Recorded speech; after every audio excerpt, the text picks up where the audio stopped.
cada um dos irmãos. Que Deus abençoe em nome de Jesus. Abram suas Bíblias, livro de Mateus, capítulo 24.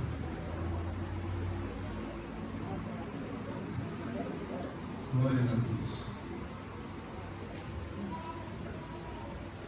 Livro de Mateus, capítulo 24.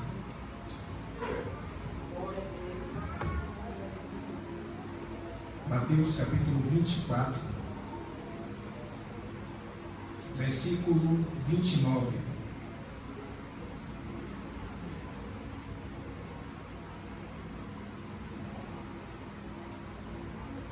Diz assim a palavra do Senhor.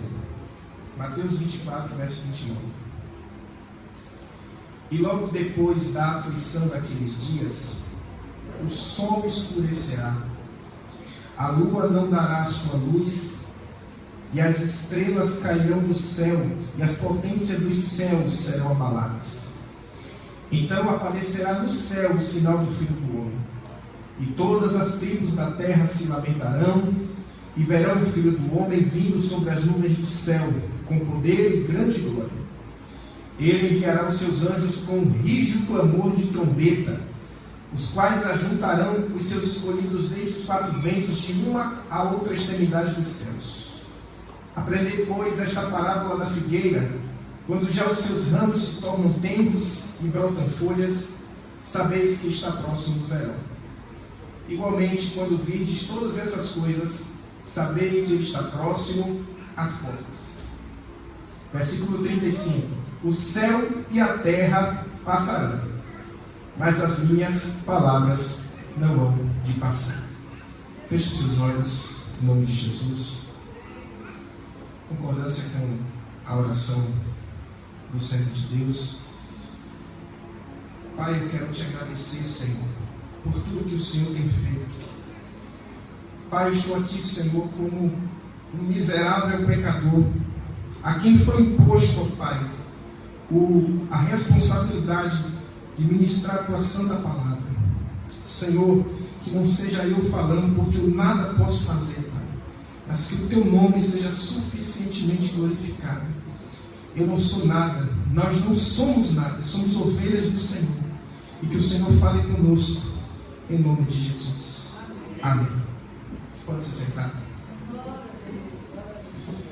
Meus amados irmãos, o texto que nós lemos é um texto muito forte.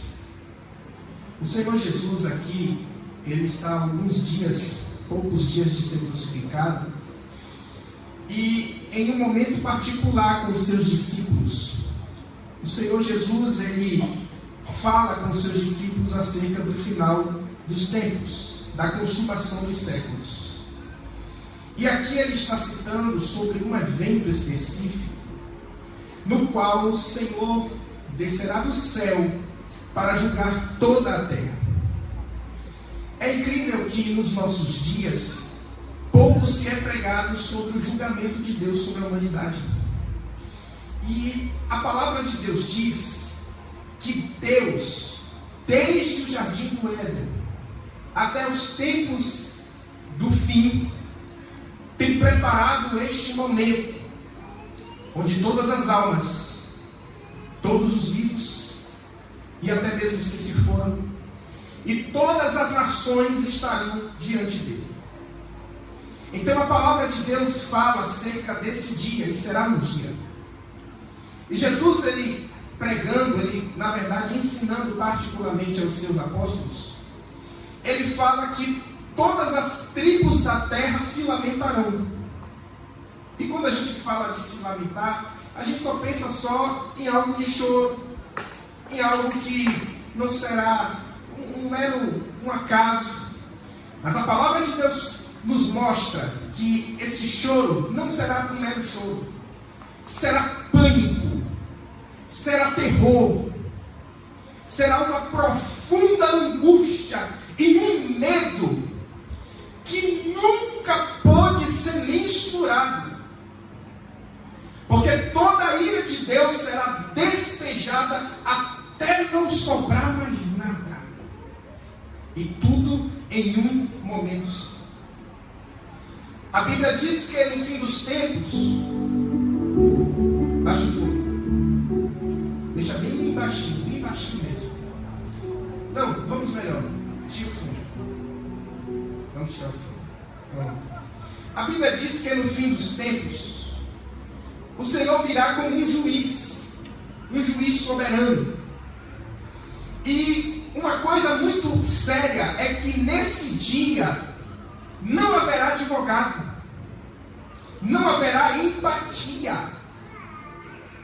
não haverá misericórdia.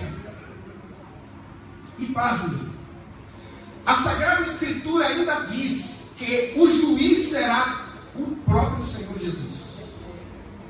Porque nós temos em mente, e quando nós pensamos em Jesus, geralmente foi construída aquela imagem de um Deus tão bondoso, tão paternal, tão amigo, tão, que de maneira nenhuma a gente consegue imaginar ele na sua ira. Mas a palavra de Deus diz que nesse dia ele estará ardendo em ira. E não haverá nenhum tipo de compadecimento, de misericórdia, de empatia, e ninguém intercederá pelas pessoas que serão julgadas. O Senhor Jesus estará sentado em seu trono, em completa ira, como nunca antes visto. E mais, tudo que nós lemos nas Escrituras sobre a ira de Deus sendo despejada sobre as pessoas ao longo da história bíblica, não se compara à ira que será despejada nesse dia aqui. Será tão apavorante que as nações tremerão, gritarão, terão pânico e pavor diante de um Deus altamente irado, fervendo na mais profunda ira. É o que a Escritura diz. Todas as nações e todas as eras estarão presentes e serão julgadas diante do grande trono do Senhor Jesus. Tudo que você praticou durante a vida, tudo que você tem feito enquanto está vivo, todas as suas ações, você será julgado pelas suas ações. Tudo que eu tenho feito, tudo que fiz, a minha vida estará diante daquele juiz, sem ninguém para que interceda por mim. É o que diz a Escritura. Todos compareceremos diante do tribunal de Cristo. Bom, a palavra de Deus fala que aqueles que são salvos vão passar pelo momento de que Jesus virá, pela vinda de Cristo, mas será por etapas. Primeiro, o arrebatamento da igreja acontecerá. Todos os cristãos vivos serão arrebatados. No soar da trombeta, a trombeta soará. E a Bíblia diz que aqueles que morreram em Cristo ressuscitarão. Até aqueles cujos corpos já não existem mais, Deus em seu poder irá refazer os corpos dessas pessoas, restaurá-las, tornarem corpo glorioso, e todos seremos arrebatados. Vivos e os mortos serão levados e arrebatados. E Deus vai chamar as almas dos santos que se foram, e eles ressuscitarão juntamente num abrir e fechar de olhos. Será tudo rápido e puf, seremos arrebatados. Então virá a segunda parte do tribunal de Cristo, onde Jesus vai medir as obras da igreja a fim de medir as recompensas. E depois virá esse julgamento aqui, o julgamento do trono branco. E bom, o tema da mensagem nessa noite é sobre o juízo final sobre toda a raça humana. Tudo que você fez, tudo que você praticou estará diante de Deus naquele dia. E vamos entender um pouco sobre isso nas palavras do próprio juiz que vai estar julgando esse dia. Mateus capítulo 16. Mateus capítulo 16, versículo 27. Mateus capítulo 16, versículo 27. Olha o que diz a Escritura.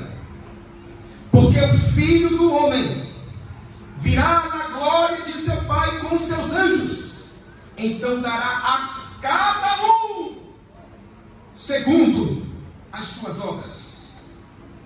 Todos serão julgados segundo as suas obras. Mas a palavra de Deus ainda dá mais detalhes. O apóstolo João, ele teve uma visão muito clara de como será a totalidade desse dia. Apocalipse capítulo 20, versículo de número 11. E eu vou esperar você abrir. Apocalipse capítulo de número 20, versículo 11. Vamos entender mais como será esse momento, como será esse julgamento. E aqui é o julgamento de todos aqueles que não tiveram seus nomes escritos no livro da vida, ou levaram a sua vida achando que estavam salvos, praticando todos os tipos de iniquidade, e desceram ao inferno e darão conta diante do Senhor Todo-Poderoso. Apocalipse 20, verso 11. E vi um grande trono branco, e o que estava sentado sobre ele, de cuja presença fugiu a terra e o céu. Será tão apavorante que a terra e o céu fugirão, porque verão a ira de Deus, e não se achou lugar para eles. E viu os mortos grandes e pequenos que estavam diante do trono, e abriram-se os livros, e abriu-se o outro livro, que é o da vida, e os mortos foram julgados pelas coisas que estavam escritas nos livros, segundo as suas obras. E deu o mar aos mortos que nele havia, e a morte e o inferno deram os mortos que nele havia, e foram julgados cada um segundo as suas obras. Então perceba que será um dia tão terrível, tão apavorante, que os céus e a terra fugirão diante de sua presença. Os grandes e pequenos, os presidentes, os maiorais, as elites, estarão diante deste trono. A palavra de Deus nos mostra que até mesmo aqueles que exerciam grande influência no mundo, os influenciadores, aqueles que viveram suas vidas como se fossem imbatíveis, estarão diante de Deus e darão conta de suas obras.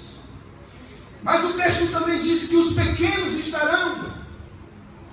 Ou seja, nenhum ser humano poderá fugir deste dia. Todos estarão em pé diante de Deus. Será um terrível julgamento. Todos os seres humanos que passarem por esse mundo estarão presentes.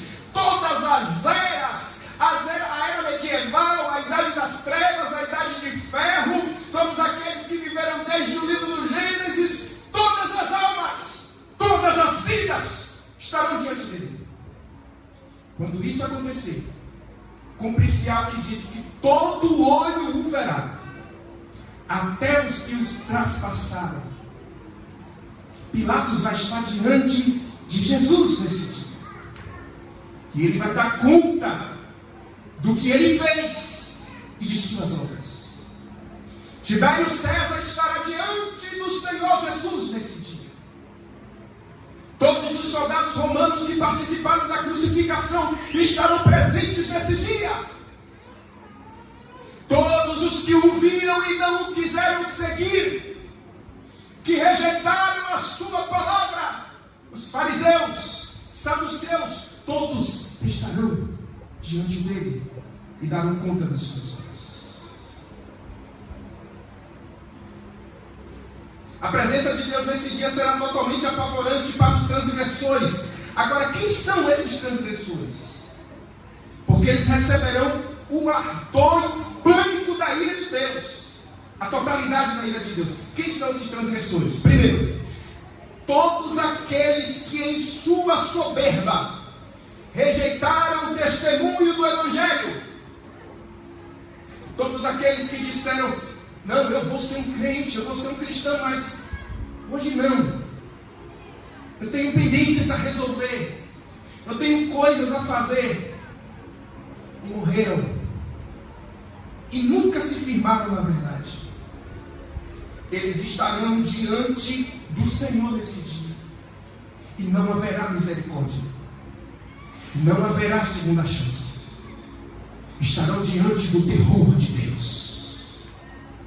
Todos aqueles que disseram: não quero saber de evangelho, eu sirvo a Deus, eu tenho um amor no meu coração, eu oro, eu faço rotina espiritual, mas continuaram vivendo o curso desse mundo, andando segundo os seus próprios deleites ou a sua visão deturbada de mundo, segundo o seu próprio coração e não segundo as diretrizes do Santo Evangelho, estarão diante do Todo-Poderoso, do Altíssimo, e darão conta das suas obras. E serão severamente punidos, com todo o ímpeto da ira de Deus. Segundo, quem são esses transgressores? Todos aqueles que escandalizaram o nome de Deus. Aqueles que se fizeram cristãos, mas viveram uma vida dissolutamente, uma vida extravagante no pecado, na iniquidade, não se arrependeram dos seus pecados, não confessaram os seus pecados, e não se importaram dos seus pecados, nem sequer demonstraram nenhum tipo de arrependimento. Porque precisamos entender uma coisa. Primeiro, eu que prego para vocês. Eu sou uma alegoria de pecados, é o que a Escritura diz. Você é pecador. O negócio não é o fato de que nós somos pecadores, o negócio é o fato de que se nós nos arrependemos dos nossos pecados e nos entregamos a Jesus Cristo de todo o coração e procuramos servi-lo. Então os que sofrerão a profunda ira de Deus são aqueles que sequer se arrependeram e viveram uma vida de aparências, de modo que enganaram pessoas, estarão diante de Deus e sofrerão o ardor da sua ira. Esses sofrerão o mais impetuoso terror de Deus, o terror de Jesus Cristo. Vamos para Zacarias capítulo 14. Zacarias capítulo 14.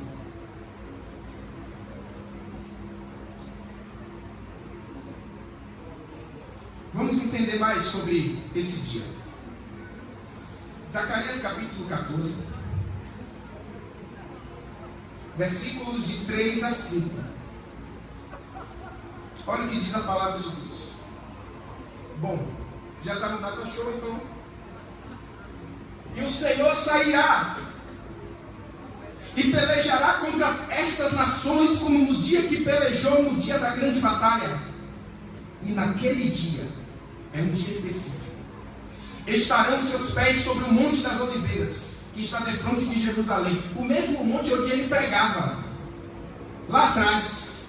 O mesmo monte, ele vai estar lá de novo. Os seus pés vão estar sobre o Monte das Oliveiras, que está defronte de Jerusalém para o Oriente. E o Monte das Oliveiras será fendido pelo meio para o Oriente e para o Ocidente. E haverá um vale muito grande. E metade do monte se apartará para o norte e a outra metade dele para o sul. O mundo vai se estremecer ao ponto de tudo mover-se de lugar. Os céus e a terra fugirão diante dele. Olha o terror desse dia. E olha o que diz o texto. Versículo 5. E fugireis pelo vale dos meus montes, porque o vale dos montes chegará até Azel, e fugireis. Eles vão fugir desta ira, desta visão apavorante, desta visão aterrorizante, do grande trono branco. Será uma visão gigantesca e apavorante, e as nações vão correr e vão gritar. Mas olha o que é comparado. Fugireis como fugiste do terremoto nos dias de Uzias. dias, segundo os historiadores, houve um terremoto tão forte de alta magnitude que nunca tinha acontecido na história, foi algo inusitado. Alguns dizem, há quem diga que foi o primeiro terremoto registrado na história humana. Algo novo. Causou pânico. Todo mundo correu, mas não sabia para onde correr. Se desestruturaram. Olha o que está sendo comparado a este terrível dia da ira de Deus.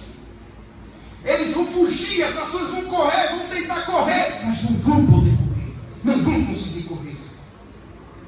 Então virá o Senhor, meu Deus, e todos os seus santos contigo, ó Senhor. Irmãos, precisamos valorizar a nossa salvação. A palavra de Deus diz que existe uma maneira de você ser salvo deste dia de ira. Existe uma maneira de você não sofrer o terror desse dia, o dia do juízo de Deus. A Bíblia diz que é Jesus Cristo, o Cordeiro que foi morto e ressuscitou. Tem um livro que ele guarda consigo que se chama o livro da vida.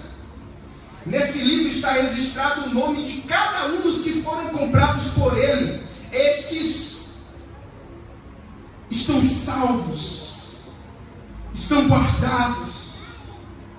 Aí você diz assim: por que é tão importante que o meu nome esteja e permaneça no livro da vida? Porque existem aqueles que os nomes já foram riscados do livro da vida. Se o seu nome não estiver no livro da vida, você perecerá o pior terror jamais imaginado da ira de Deus. E você não poderá correr, ainda que tente fugir. Agora, quem são os que estão no livro da vida? Estes são os que receberam o testemunho do Evangelho de todo o coração, com toda a sua alma. Pecadores miseráveis, mas receberam o Evangelho com seus corações e não se desviaram dele. Você recebeu a mensagem do Evangelho? Você recebeu a mensagem do Evangelho? Entenda a necessidade de não se desviar dele. Você quer ser salvo do terror de Deus que descerá sobre o mundo e sobre as más obras da humanidade? Persevere com seu nome escrito no livro da vida e não desvie o seu olhar do Evangelho da salvação. Quando eu vejo alguém dizendo: eu deixei a igreja porque algumas pessoas me fizeram desviar. Ninguém desvia quem está enraizado na palavra de Deus e crê em Jesus Cristo de todo o seu coração. Pode vir o terremoto, pode vir a chuva, pode vir todo tipo de problema. Quem está enraizado em Jesus Cristo, que creu no Evangelho de todo o coração, e a palavra de Deus fez morada, não se desviará do Evangelho, continuará servindo, mesmo humilhado, mesmo padecendo, mesmo sofrendo, não se desviará do Evangelho, vai continuar até o fim. Aleluia. Aqueles que não se desviaram do Evangelho, renunciando os deleites desse mundo, foram pecadores, pecaram, fizeram coisas terríveis, mas se arrependeram de coração, renunciaram e seguiram a Jesus Cristo, escolhendo o caminho da cruz. Se você fez isso, se você faz isso, descansa em Deus. O seu nome está escrito no livro da vida. O seu nome está escrito no livro da vida, a fim de viverem para o louvor da glória de Cristo. O Evangelho deve estar acima do nosso bem-estar. Como cristãos, devemos nos conscientizar, irmãos, sobre a importância da nossa salvação acima do nosso bem-estar pessoal. Porque a ira de Deus descerá sobre todo mundo sem misericórdia. E se você é salvo hoje, tendo o seu nome escrito no livro da vida, você precisa colocar esse privilégio acima dos seus interesses pessoais. Vou dizer uma coisa para você. Quanta gente vai chorar com choros e ranger de dente, a Escritura diz, porque deixaram este evangelho, colocaram os seus interesses pessoais, os seus sonhos terrenos, e deixaram para trás a mensagem do evangelho, corrompendo-se e se deixando levar pelos apelos desse mundo. Você tem noção do que é você saber que esteve entre os eleitos, entre os salvos, e por causa de algo que sucedeu, seja lá o que for, você perdeu isso e agora está condenado a uma eternidade de eterno sofrimento, debaixo da ira de Deus, com os filhos da perdição, ser contado entre aqueles que recuaram. A palavra de Deus diz: o justo viverá pela fé, mas se ele recuar, a minha alma não tem prazer nele. Você tem noção que é o fato de você estar nesse culto, nessa igreja, e você lembrar que você estava aqui, que você fazia parte dos salvos, o seu nome estava no livro da vida e não está mais. E não há mais como voltar atrás, porque você colocou os seus interesses pessoais, a sua raiva, os seus sentimentos ruins, as circunstâncias passageiras, acima do evangelho, que é o único caminho que leva o homem a Deus. Você que está assistindo agora no YouTube, não importa o momento, talvez você esteja assistindo essa mensagem já tenha 5 anos, juntamente com a igreja que está aqui, você que está assistindo no YouTube, imagine você que está vivendo, perder aquilo que é mais precioso, a salvação em Cristo Jesus, que vale mais do que o ouro e do que a prata, por causa de interesses pessoais, rixas, raivas, mágoas. Nada disso é para se comparar com a glória do Senhor, do reino vitório, a nossa salvação. Tudo isto passará, mas aquele reino que virá é eterno, é eterno, a salvação é eterna. Quem nos separará do amor de Cristo Jesus? Quem?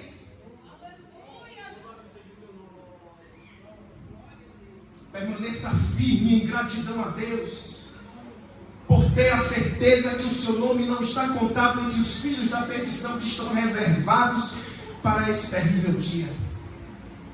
E vamos encerrar a mensagem. Hebreus capítulo 10, versículo 23. Oh, 8h37 ainda? Que coisa boa! Menino! Então, portanto, todavia, aleluia, aleluia, igreja, aleluia. Vamos prosseguir mais um pouco falando deste grande dia, que é o dia do juízo final. Hebreus capítulo 10, versículo 23. Bom, deixa eu procurar aqui, vamos procurar todos juntos? Hebreus capítulo 10, versículo 23. Opa, está aqui. Hebreus capítulo 10, versículo 23. Olha o que diz: retenhamos firmes a confissão da nossa esperança. Aqui tem algumas coisas muito sérias. Primeiro, retenhamos firmes. Significa você abraçar o evangelho. Significa você vestir-se de Jesus Cristo. Significa você se apoderar da mensagem do evangelho, de modo que a sua esperança se torne Jesus Cristo. Porque o dia da ira de Deus virá. E será sem misericórdia sobre os habitantes do mundo.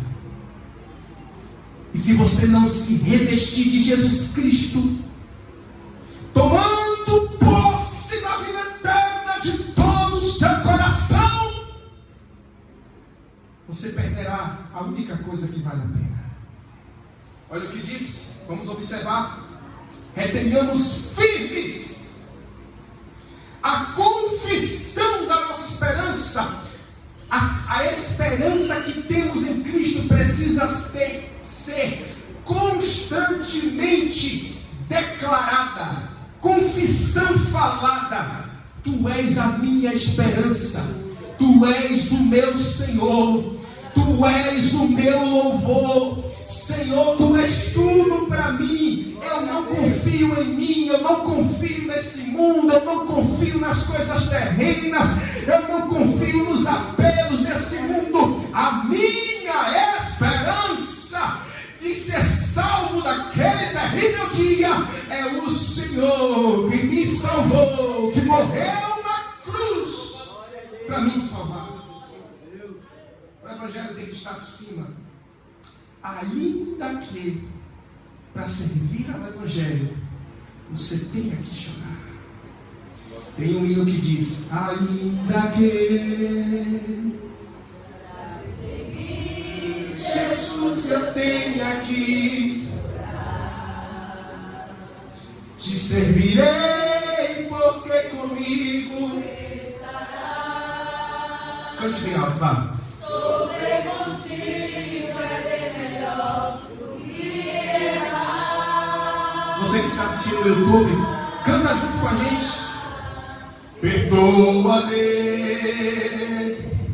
porque às vezes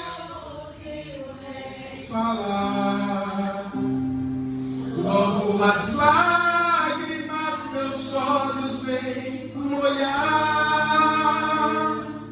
como sinal que tu estás neste lugar. Aleluia, glória ao nome de Jesus. Bendito seja o nome do Senhor. Muitas vezes, para seguirmos o Evangelho e para sermos salvos e continuarmos salvos, vamos ter que chorar, renunciando aquilo que muitas vezes nós queremos, aquilo que às vezes pode nos fazer bem, até mesmo boas amizades, bons ambientes, e você vai chorar. Mas o pior choro não é o choro da renúncia pelo nome de Cristo. O pior choro é o choro daqueles que serão alvos da ira de Deus naquele terrível dia. Vale a pena renunciar hoje aqui? Vale a pena sofrer na obra de Deus hoje aqui? Vale a pena padecer? Jesus, a palavra de Deus diz, a Escritura de Deus diz: se pelo nome de Cristo vocês são humilhados, bem-aventurados sois. Se alegre por estar sofrendo por Jesus Cristo. Ei, meu amigo do YouTube, se alegre se hoje você está tendo que chorar. E se você está chorando porque perdeu algo, renunciou por causa do testemunho do Evangelho, bem-aventurado é você, bem-aventurados são vocês por renunciarem ao mundo por causa de Jesus Cristo. Retenhamos firmes a confissão da nossa esperança, porque fiel é o que nos prometeu. É pelo sangue de Jesus que nós temos a garantia de sermos livres daquele terrível dia. Irmãos, para que você seja salvo da ira de Deus, você precisa ser o que a Escritura chama de justificado, ter os seus pecados apagados. E aí que está o embate. Como é que os meus pecados serão apagados? A Escritura a Escritura, a palavra de Deus revela que para que os pecados sejam apagados é necessário uma penalidade que seja maior do que cada pecado cometido. Ou seja, para cada pecado é necessário uma penalidade. É daí que vem o termo expiação da culpa, que tem origem também no latim, que significa expiations. Expiations. E foi difícil, eu tive que ouvir a pronúncia expiations. O que significa isso? É a remoção de delito por uma penalidade que justifique cada pecado que você comete. Para que seja apagado, seria necessário uma penalidade. Se você mentiu agora, você vai ter que pagar uma penalidade. Se você cometeu um erro agora, por menor que seja, que fira o princípio da palavra de Deus, tem que ter uma outra penalidade. Todos os nossos atos teriam que ter uma penalidade. Imagine o impossível para sermos justificados, alcançarmos a justificação para perdão dos nossos pecados, completo perdão dos nossos pecados, tornando-se impossível o homem acessar um Deus tão santo, que não tolera nenhum pecado. Significa dizer que seria impossível você acessar a Deus. É impossível. E alguém acha que a expiação do pecado se dá pelas boas obras. Não, eu faço bem às pessoas. Mas os seus pecados superabundam os seus bens, ou qualquer ato bom.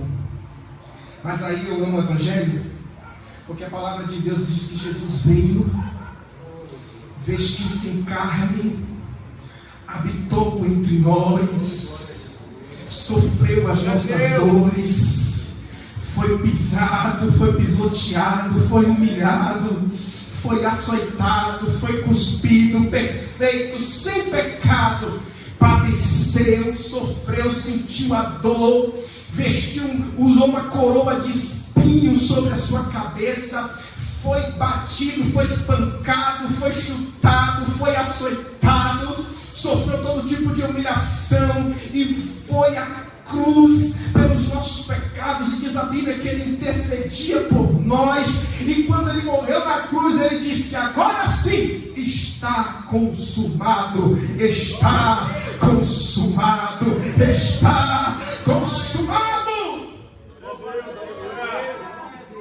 E olha que coisa maravilhosa. De que Jesus estava salvando a humanidade?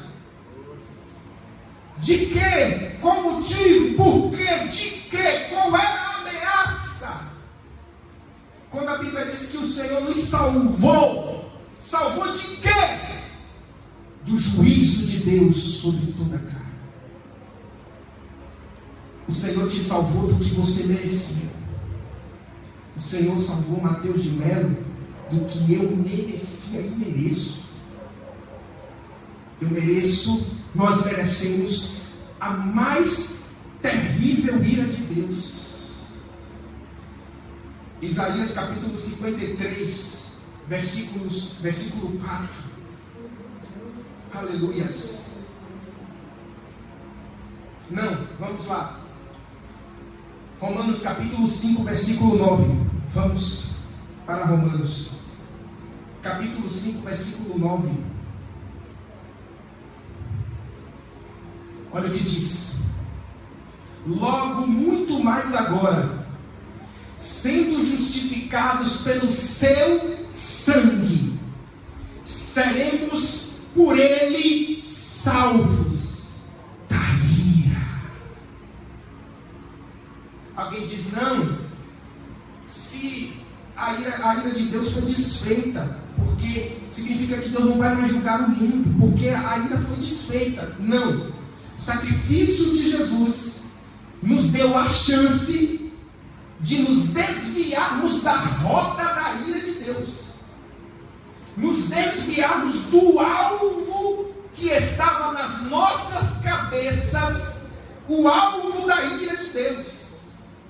de modo que através do sangue dele, que nos justifica, nós tivemos a oportunidade de nos desviarmos do castigo e recebermos o seu amor, a sua bondade, a sua misericórdia, o seu perdão.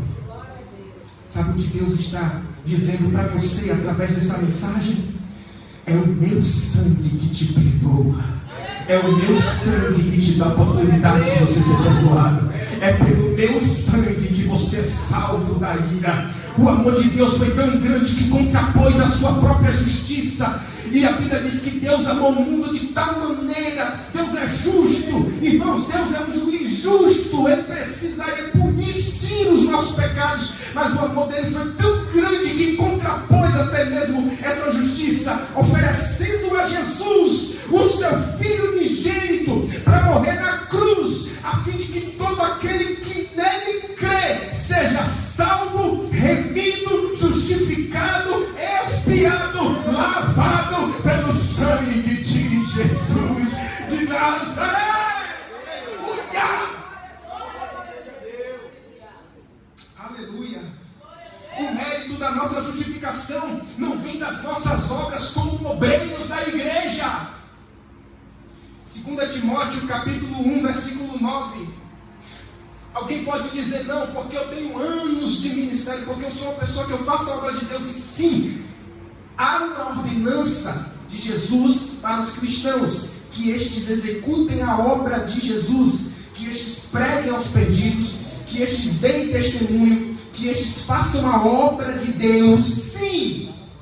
Mas quando você apoia-se nisto como um critério saciado para ser salvo, e você diz, eu vou ser salvo porque eu tenho anos de obra, porque eu fiz muita coisa para Deus, aí você se quebra. 2 Timóteo capítulo 1, versículo 9. Segunda carta de Timóteo, capítulo 1, versículo 9. Olha o que diz.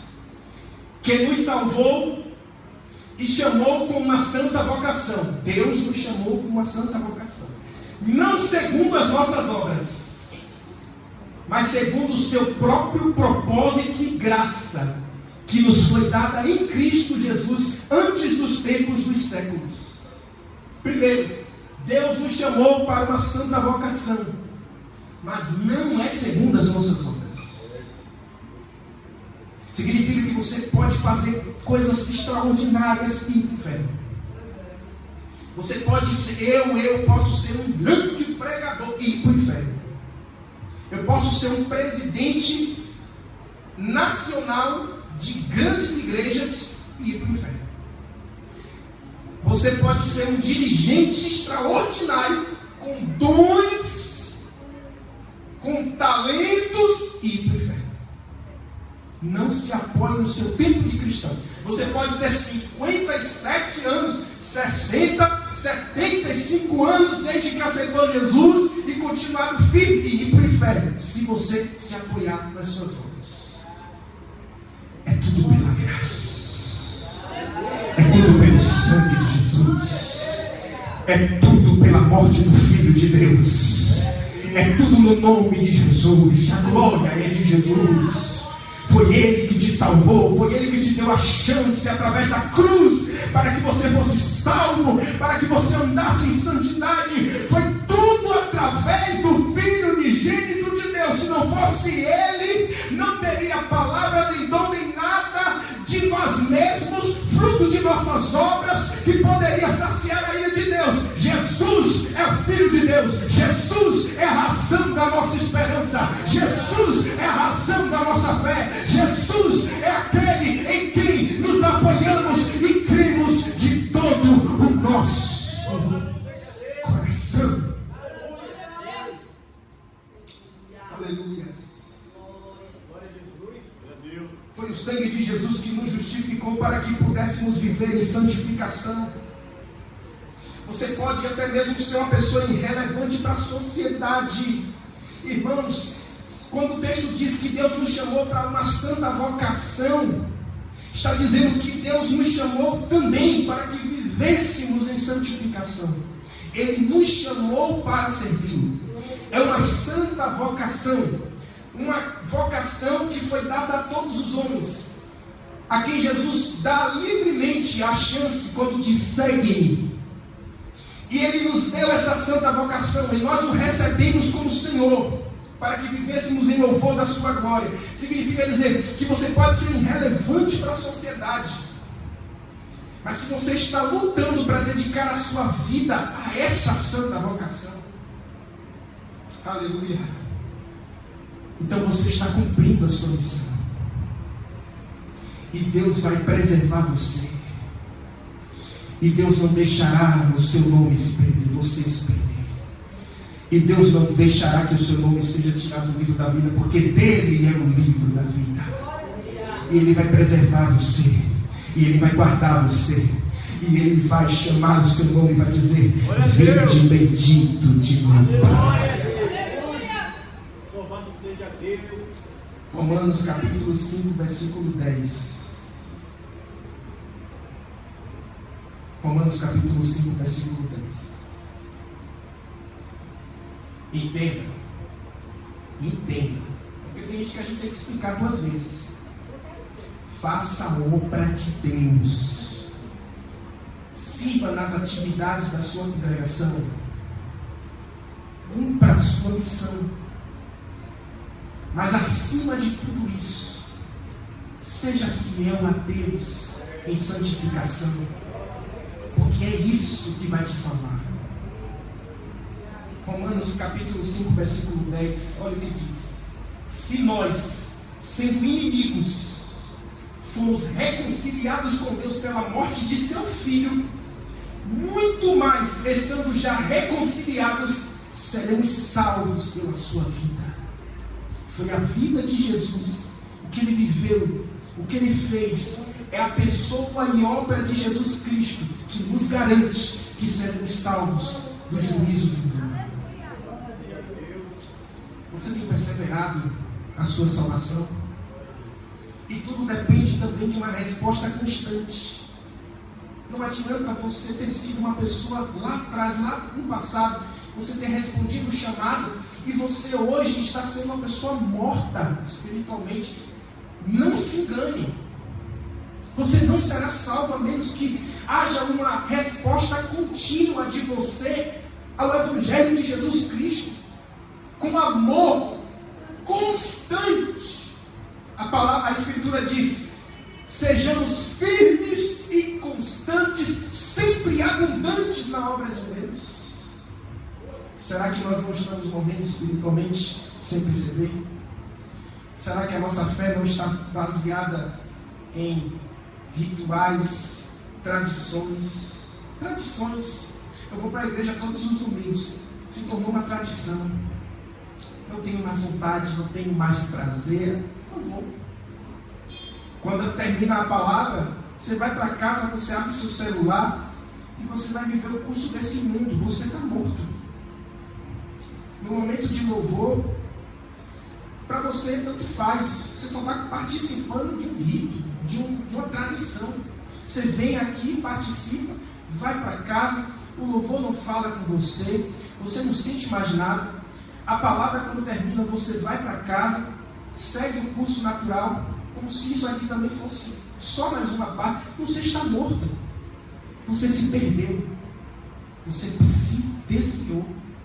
Ou você pensa que o desviado é aquele que diz: eu não sou mais crente. Isso já é o último estágio. Você já está desviado. Se você perdeu aquela chama, a resposta constante, a santa vocação de Jesus. E a pior coisa é estarmos diante do trono branco, sabermos que vamos receber toda a ira de Deus sendo despejada junto com os ímpios, porque nós nos deixamos morrer nas nossas vãs filosofias, segundo o curso dessa vida. Eu quero orar com você agora. Vamos orar? Vamos orar. Inclina a sua cabeça. Ó Pai Todo-Poderoso, ó Deus, essa palavra falou comigo. Essa palavra falou comigo. Ó Deus, como nós temos nos desviado, ó Pai, da verdade do Teu Santo Evangelho e da urgência de Te servirmos com constância por causa de circunstâncias passageiras. Ó Pai, tem misericórdia de nós.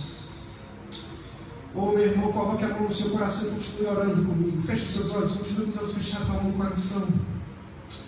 Fale com Deus aí agora. Você que está assistindo aí pelo YouTube, feche os seus olhos agora. Não dá para fechar os meus olhos. Então, se concentre, pense em Cristo agora. E nós vamos orar juntamente aqui agora. Senhor, tem misericórdia de nós. Não deixe, ó Deus, que nós venhamos nos perder, ó Pai, uma vez que nós estamos aqui com a chance de estarmos seleitamente salvos em Ti, e de repente tudo vai por água abaixo, por causa de uma aflição terrena passageira, uma atitude, uma circunstância passageira, um desejo passageiro, uma circunstância, um ato passageiro, uma guerra, uma batalha, uma rixa, uma mágoa passageira. Ó Deus, tem misericórdia de nós.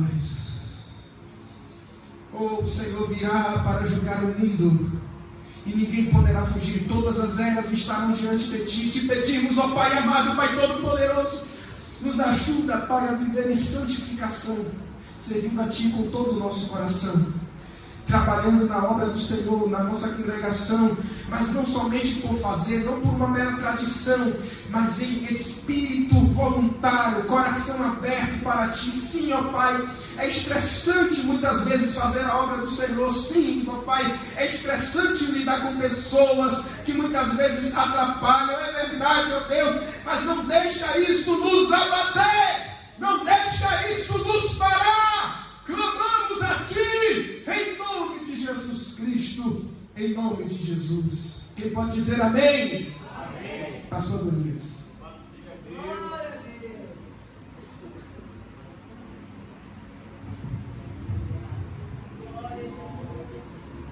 Glória a Deus.